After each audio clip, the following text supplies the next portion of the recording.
Hey everybody, Dr. Mosier here, and I just have to let you know I think I have a demon-possessed dog.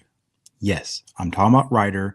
So last night we went over to mom and dad's house, and right before we went, I was talking with Isaiah, and we are reading through the book of Mark. And so we read the chapter, and then we left his Bible on the kitchen table, and Ryder is free to roam around, do whatever. He's been a pretty good dog. Well, when we got back, the Bible was destroyed. So, demons. That's what I think. Yep.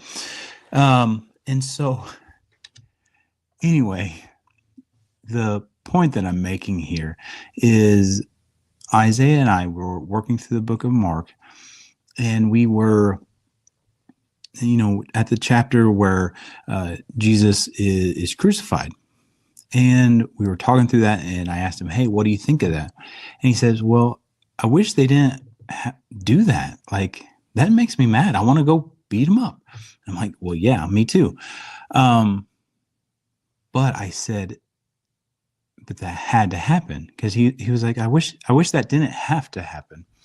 And yeah, I know, but it had to. And I told him, what's really cool is how Jesus, at any moment, he could have said, nope, we're done. Like Legion of Angels, kill them all. You don't, whip me with these cattails and all this stuff. Well, but he did it, and he suffered that for us, for our salvation, for us to go to heaven. And it was really cool. And so here's my point. These are little moments that I'm like, oh, I'm so proud of myself for teaching Isaiah that and teaching him about God, because there's so many points in my life, especially him being my oldest, where I think back, boy, I really messed that up. Or, I got so upset about spilt milk. And I don't know if any parents can relate to that, where you go, boy, I have just really botched this one. I overreacted because my toddler is throwing a fit. So now I'm throwing a fit. And so I don't know comment below if you've ever dealt with that. So I just want to share a win for you, because obviously on social media, we only share our highlight reels. We don't share our defeats and things like that. But I will tell you, there is a lot of defeats, a lot of miss the ball, so to speak. Another aspect was just speaking about Isaiah. So all day yesterday, I was working on catching up on notes, and I was doing a few things around the house. And in the kitchen, there's some light switches that was not turning on. And I was thinking, oh, that's so frustrating, because that's right where like the stove is, and I want to be able to see. So when I'm cooking my eggs or whatever, I can see. Well, I had to use the light from the other side of the room and hopefully that was enough light to be able to see and whatever. I compensated, and I wasn't thinking, hey, check the breaker box. But by that evening, I said, hey, Isaiah, I want you to come downstairs and help me. And I taught him about the breaker box and how you look for the plug that's shifted over just ever so slightly, you off and on, and voila. You actually have electricity. But all day, I wasn't thinking about that. I just was dealing with the symptoms of, that's so frustrating. What do I do? And never checked the root cause of the problem. And essentially that is where chiropractic is. There is pills, there's potions, there's lotions for all of our ailments that we deal with, and our body starts to compensate, and this compensation pattern starts to morph our spine, right?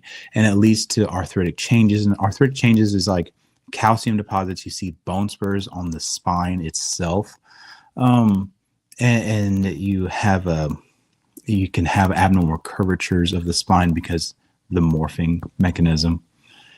But our medical model doesn't want us to check the root cause, what's going on.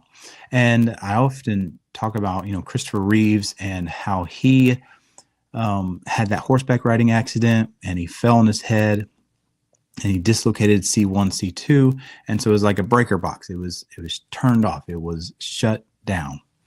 And obviously most of us walking around, we're not dislocated and paralyzed from the neck down, and we have to have a ventilator to breathe and somebody to massage our colon to actually have a bowel movement. No, we're not dealing with that. However, you can say it's more like a dimmer switch, like things are dimmed down, it's turned down, it's not how it ought to be, right? And so that is our big concern is, are you living life to its full potential, right? And I can tell you this, just from parent to parent, as I have gotten healthier and I've lost weight and I have more energy, those things like spilt milk and, Ethan throwing a temper tantrum because he's 3 doesn't seem to bother me as much. I have more control over myself and my emotions and my frustrations. And I'm curious with anybody else that's lost weight or gone on a health journey adventure, like myself, what have you noticed? Not just, the aesthetics, like, yeah, it's nice to fit in smaller pant sizes and smaller shirts, and that's super cool. Yeah, don't get me wrong. It was really exciting going from 4X to just large and getting rid of all those clothes, step by step. But like, I've noticed a change in me and how I perceive things. I'm more productive at work, but I'm also more present at home. And so I'm really curious. I want to know from you guys, what is your experience from this? But I also, want you to know I love you guys, and I look forward to seeing you next time.